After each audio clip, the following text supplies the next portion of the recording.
Everyone, welcome back to my YouTube channel.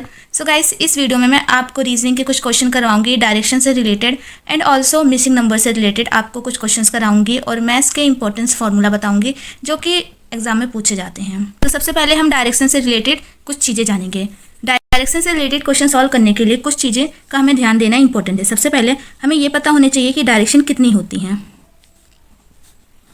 तो basically 8 type की direction होती है, south, north, east and west. अब नॉर्थ और ईस्ट के बीच में नॉर्थ ईस्ट डायरेक्शन होती है, साउथ और ईस्ट के बीच में साउथ ईस्ट डायरेक्शन होती है एंड साउथ और वेस्ट के डायरेक्शन में साउथ वेस्ट डायरेक्शन होती है और नॉर्थ और वेस्ट के बीच में नॉर्थ वेस्ट डायरेक्शन होती है। तो ये 8 हमारी डायरेक्शंस होती हैं। अब दूसरी चीज़ें जो हमको ध्यान देना चाहिए वो हमें क्लॉकवाइज और एंटी क्लॉकवाइज ये ध्यान देना चाहिए। तो देखो, अगर हम घड़ी के इस तरीके से चलते हैं तो इसको हम कहते हैं क्लॉकवाइज डायरेक्शन, क्लॉकवाइज।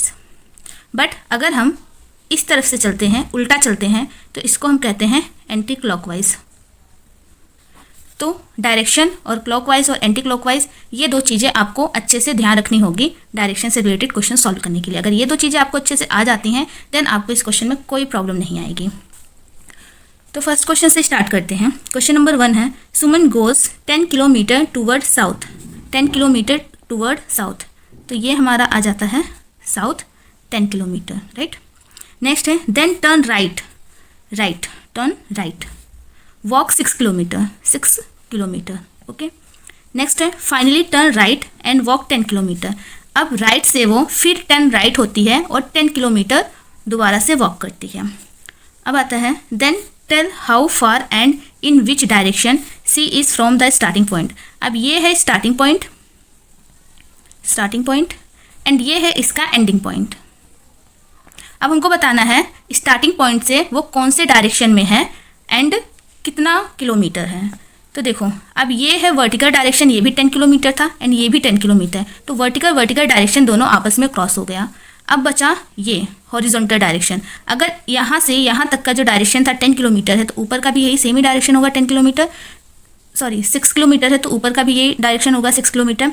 तो स्टार्टिंग पॉइंट से वो 6 किलोमीटर दूर है और कौन से डायरेक्शन में, वेस्ट डायरेक्शन। अगर स्टार्टिंग एंडिंग पॉइंट से ये स्टार्टिंग पॉइंट तक जाएगी तो ये वेस्ट की डायरेक्शन में जाएगी और कितना जाएगी, 6 किलोमीटर। तो इसका राइट ऑप्शन हो जाएगा 6 किलोमीटर वेस्ट।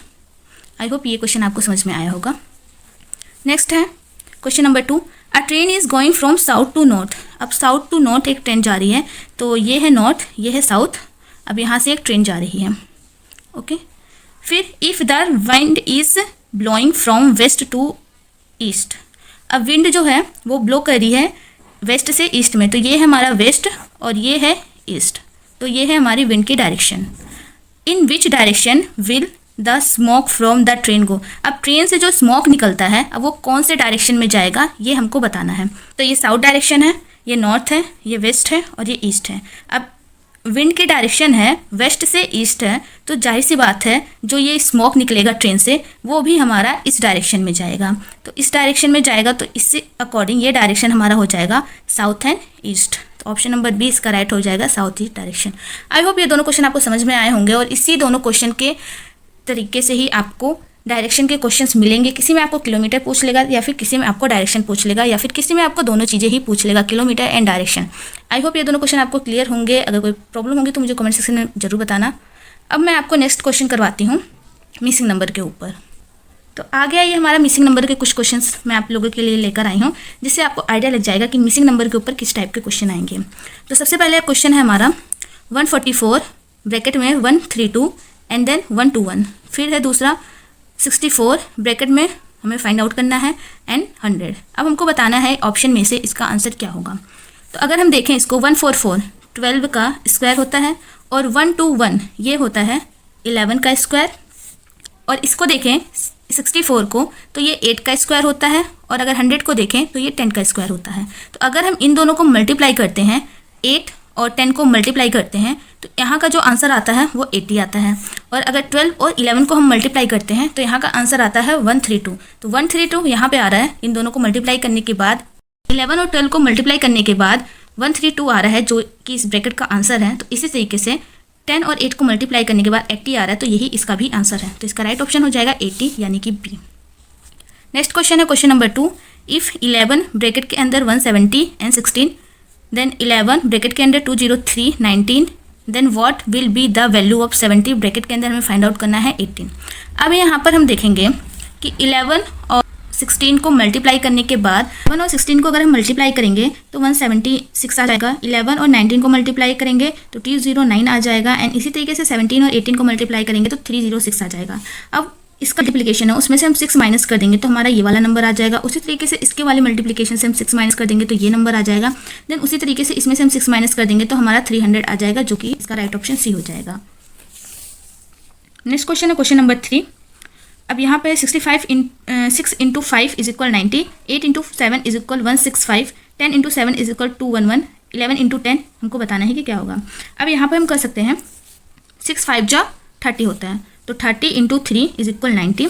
एंड उसी तरीके से 8 7 जा 56 होता है, तो 56 इंटू 3 इज इक्वल 8 हो जाएगा। एंड उसी तरीके से 10 को 17 से मल्टीप्लाई करेंगे तो 70 इंटू 3 इज इक्वल हो जाएगा हमारा 10। एंड उसी तरीके से 11 इंटू 10 करेंगे तो 110 हो जाएगा, और उसको अगर हम 3 से मल्टीप्लाई करेंगे तो 330 आ जाएगा। अगर हम इसमें 1 प्लस कर देंगे तो 91 हो जाएगा। इसमें हम अगर 1 प्लस कर देंगे तो हमारा हो जाएगा 169, और इसमें हम अगर 1 प्लस कर देंगे तो इसमें हमारा हो जाएगा 211। एंड अगर इसमें हम 1 प्लस कर देंगे तो इसका आंसर हो जाएगा 311। तो पहले का 19, दूसरे का 169 एंड तीसरे का 21, तो चौथे का भी हमारा हो जाएगा 311। तो इसका राइट ऑप्शन हो जाएगा ऑप्शन नंबर 1 31।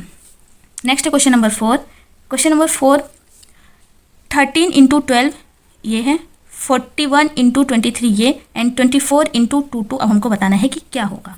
तो यहाँ पे अगर इस नंबर को 1 को हम 3 की जगह शिफ्ट कर दें और 3 को हम 1 की जगह, इसी तरीके से इसको इन सबको कर दे, तो यहाँ पे ये बन जाएगा 31 इंटू 21, 31 इंटू 21 हो जाएगा 651। एंड इसी तरीके से 14 इंटू 32 ये हो जाएगा 448। एंड उसी तरीके से 42 इंटू 22 हो जाएगा 924। तो इसका राइट ऑप्शन हो जाएगा 924, ऑप्शन नंबर डी।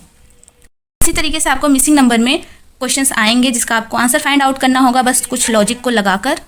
आई होप ये आपको क्लियर होगा। कोई प्रॉब्लम होगी तो मुझे कमेंट करके जरूर बताना। कुछ क्वेश्चन मैथमेटिक्स के बेस पे आ जाते हैं, तो उससे पहले आपको बोर्ड मास अच्छे से याद होना चाहिए कि कैसे बोर्ड मास का यूज़ करते हैं।